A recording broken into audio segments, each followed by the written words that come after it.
Hello and welcome to our IPL build-up, and in this particular video we're going to be looking at 10 attractions, 10 things that we're looking forward to in this IPL. Not things that we're not looking forward to, things that we are looking forward to in this IPL.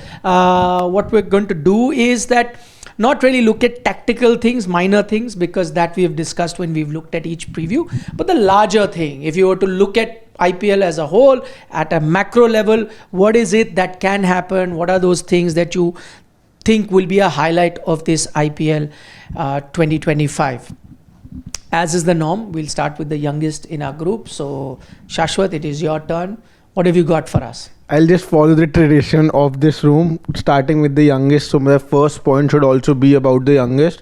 I'm very excited to watch a 13-year-old Vaibhav Suryavanshi play in this IPL. He definitely won't be starting, but like most of us did not predict them in the top 4 teams. So that means that they might not have the best of the seasons, and that will enable them to be able to play a Vaibhav Suryavanshi and see what he's very capable of. We have seen him practice, work a lot with Rahul Dravid and Vikram Rathore during the off season while he was there in Nagpur practicing for this season, and he's being really looked at very closely. So whenever he plays, I really want to see how he deals with it, plus how people really look at it and how he's been talked about once he's played a couple of games. That is something I want to see. Is he being talked about the same way like other players, or are you treating him with a little bit of more comfort, a little bit of more love and affection in that sense? Well, you know, we thought that we won't look at individual players, but if the impact is so much more of that individual player on the IPL as a whole, then that will definitely make our list of top 10.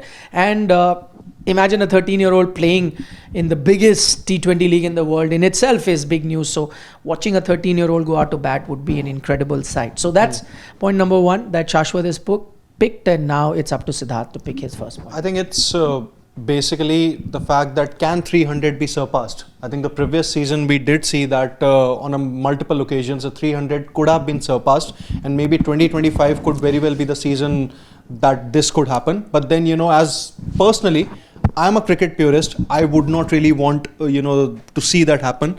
I really like to see those evenly matched contests between bat and ball. But then I think this is actually a good question here, that can 300 be surpassed? Well, that's an interesting one, because the Indian team almost came within 3 runs of going past that 300 versus in that T20 match versus Bangladesh that they did. We've had 3 occasions in international T20Is where 300 has been surpassed. And if I remember correctly, last IPL, there were 8 games where 250 was passed. So 8 matches where 250 was passed means you're getting close to 300. Can this be the season first time you see 300? Who knows? And it was being chased down also a couple of times. It was being chased. Correct. So that's another interesting thing to watch out for. What's the first thing that I'm looking forward to? And it's an individual, but he supersedes the IPL itself, and that is MS Dhoni. Is this MS Dhoni's last IPL? And I know the jury is out. Every season we talk about it, but I think this possibly could be his last IPL. He walked out of that airport with that t-shirt which had a Morse code which said one final time. That's just a hint, and I have a feeling that he's really pushed himself, and I think the impact player rule also allows you to do that, where you can lengthen your batting, but there has to be a full stop. And he is Mr. IPL in that sense, a brand as big as the IPL in itself. Could this be his last IPL? I think it will be. But even if it's not, that in itself is an attraction, and everywhere he goes, you will see it will be jam-packed. So that's my first thing that I'm going to be watching out for. I've never worn a cricket jersey in that sense, not the Indian jersey, because in this field, I feel like being a fan is not the right thing. Before that, because I played, I never wore. I thought you have to earn it. But for the first time, I'll wear the Chennai Super Kings jersey when it will be the last game of the Chennai Super Kings. Because if I'm a fan of somebody... Not last game of Chennai Super Kings. Last games of Chennai Super Kings this season. Yeah. If it is MS's last game. It will be. This time we know that it's going to be. So We've been saying this from the last couple of seasons. This time I think the t-shirt also, and now very clear sign. So that's the one and only time I'm ever going to wear a jersey for a game. So yeah, I'm very not excited for that. Yeah. Okay. This time Siddharth will go first. So will there be more home dominance? Now if we take a look at the last couple of seasons or so, the teams, playing at home, they don't really have that kind of an advantage because the visiting teams have done very well.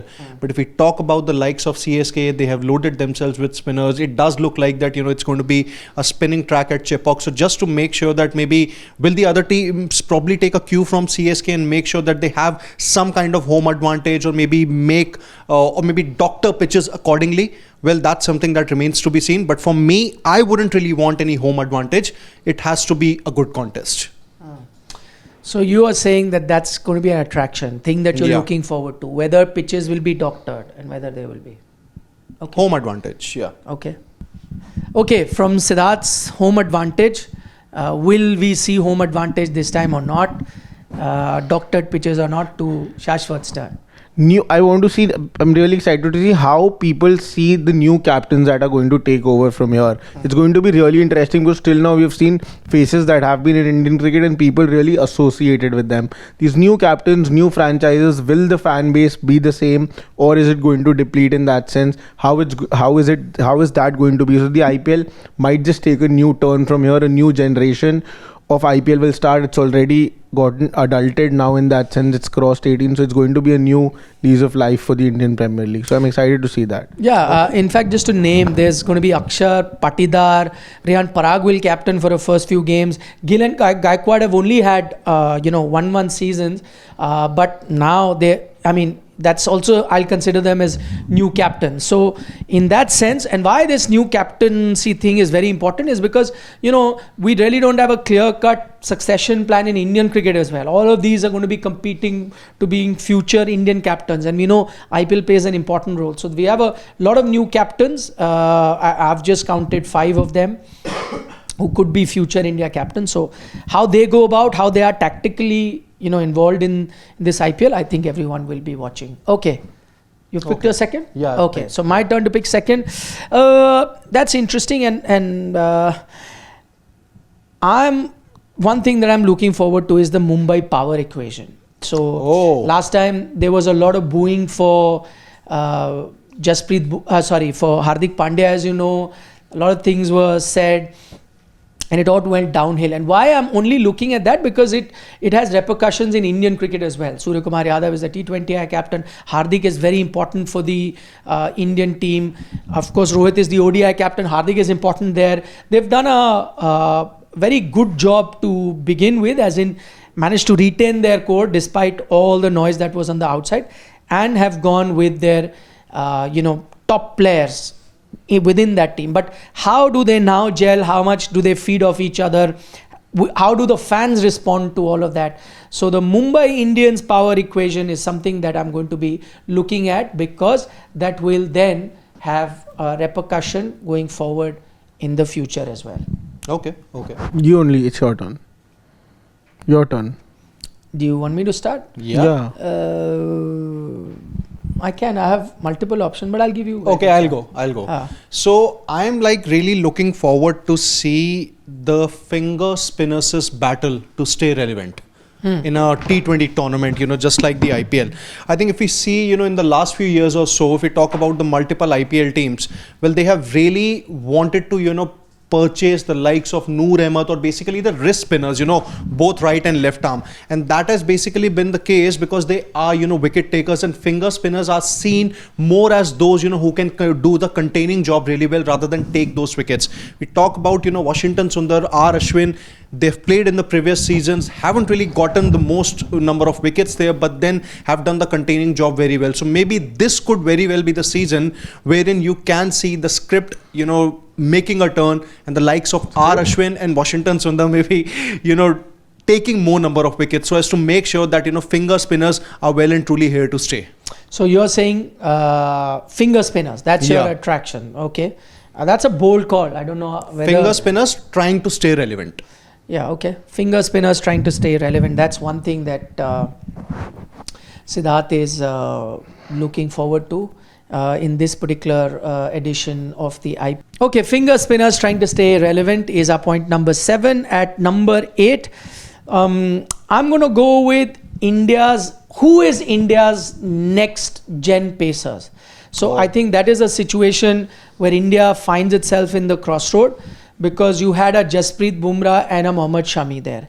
Jasprit Bumrah is injured, Mohammad Shami has kind of lost that zing, and we really don't know who the next pacer is. Is it Mukesh Kumar? Is it Akashdeep? Is it Prasidh Krishna? There was a Mohammad Siraj who was coming, but then he's now gone out. Avesh was coming to the Indian team, he's gone out. There was a Mayank Yadav, he gets injured. There was an Umran Malik who's not even part of the IPL. So I do not know the next in line. And at one point we were all talking about, wow, we have a cupboard full of pacers, but no one has really been able to cement that spot. So you reach a situation where if there's no Shami and Bumrah, you're short on experience. Can Prasidh Krishna or Khalil Ahmed make a comeback and become those guys, or whether it'll be a young gun who goes through? So I think Indian cricket, and I'm only looking at it from Indian cricket's point of view, we really need to know. Even Siraj was that next guy, but he's lost out. If he has a good season, he can be that bowler. So I want to know who are my next three bowlers who will at least be, if not all three formats, my next two format. Arshdeep, I think, is that one, but again, he was not part of your team. Yeah. Harshit was part of that 11, he's there, but I don't think even Harshit has cemented his spot. Arshdeep also, other than T20s, hasn't cemented his spot. We don't know what is going to happen in Test cricket. Does he come back? So I think there are a lot of vacancies open for pace bowlers. I want to see all these young pacers. There are 10, 12 of them. I've just taken their name. So they'll be head to head. Maybe we'll have 2 or 3. They really stand out. And then those can be the ones going forward. So who is India's next gen pacer? That's the one thing that I'm looking forward to. Shashwat. I really want to see what role do coaches play in T20 cricket moving ahead. We have seen in the IPL even before where Ashish Nehra really played a very significant role. Last time we saw Gautam Gambhir, and we are seeing cricket going that way. I just want to see how much does it really going to impact the game even forward, because till now there are very few teams that are doing that. So is that going to increase in this IPL? That's something that I really want to see, because we've seen that in T20 cricket in the Indian setup also starting to come in now. So that is something, the role of coaches, that is something I'm looking forward to. Okay, so Shashwat says coaches over captains. Is that what is going to happen? Coaches over captain. Is that the future of T20 cricket? If it is, then are we going to see signs of that happening from this particular IPL? We will find out. So, okay, we're left with now only 1 point. And if you guys don't have any points, then I have a suggestion. Yeah. Maybe we can, and this is one thing that I'm really looking forward to, is the first ever time you'll have wides being decided by the Hawkeye. And I'll tell you why that was crucial. First, they made that change that if a batter moves 1 inch or so, the wides can also be looked at. But then that was at the discretion of the umpire. So supposing a batter moved and then the bowler bowled really wide, more often than not, they would not give that as wide. And I thought that was very unfair. As a viewer, I used to see, has to be, okay, fine, he's just moved half an inch, but the bowler has bowled so much wide and you're not giving it wide because you're saying the batter moved. But it was not still commiserating with how much he's moved. Now they're going to have Hawkeye, which will actually measure how much does the batter move, and based on that movement, they're going to see if the ball is that much wide or not. And this created a lot of confusion, a lot of heartbreak. In IPL, 1 or 2 runs can really make a change. This time the IPL will not, by the way, for you viewers, it will not be shown on your TV screen. You will not be able to do it. But Hawkeye will do that calculation and let the umpires know. And that's how the wide will be decided. I know there are many rule changes and we could have put all of them together. But the rest of the rule changes, whether it is, the second new ball, or whether it is the saliva, or whether it is, I don't think will make too much of a difference over a T20 game. Yes, if it was a ODI game, it's a test match, these rule changes make a massive difference. But in T20, I don't see them make a lot of difference. But this wide being decided by the Hawkeye, where the batter is allowed movement or looking at, I think that's going to be very, very interesting. And that was one area which was a grey area that I think will be sorted. So those are the 10 things that we've put together that we're looking forward to this IPL.